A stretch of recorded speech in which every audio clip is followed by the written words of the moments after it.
Ayan, hi guys! So ngayon kasama na natin ang newly grad natin, yan si Sir Ray, di ba? Grabe, nakakatuwa kasi talagang grabe. Despite dun sa medyo may edad tayo, di ba, na parang talagang daw pogi pa rin naman, tsaka mukhang batang-bata, talagang meron siyang willingness and commitment talaga na matuto ng trading. So bakit kahit na medyo may edad na tayo, kailangan pa rin matuto ng trading? Para sa akin, yung knowledge or ang education is continual learning. Ngayon, ito, panibagong venture para sa akin. Kumbaga galing na ako sa ibang sa previous ko na course or profession.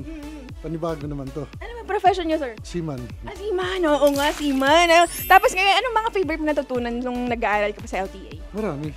May mga natutunan ako, siyempre yung mga fundamentals, tsaka technical analysis, mga ganon. Tsaka marami pang iba.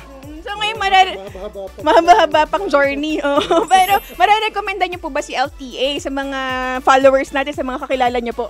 Of course, yes. Dahil nila, lalo na si Ma'am Maris. Medyo yung taga-camera natin. Oo, napaka-accommodating ng mga staff at saka yung mga coaches na sumasagot sila pagka tinanong. Ayan. Thank you so much, Sir Ray, and congratulations sa graduation mo. Yan.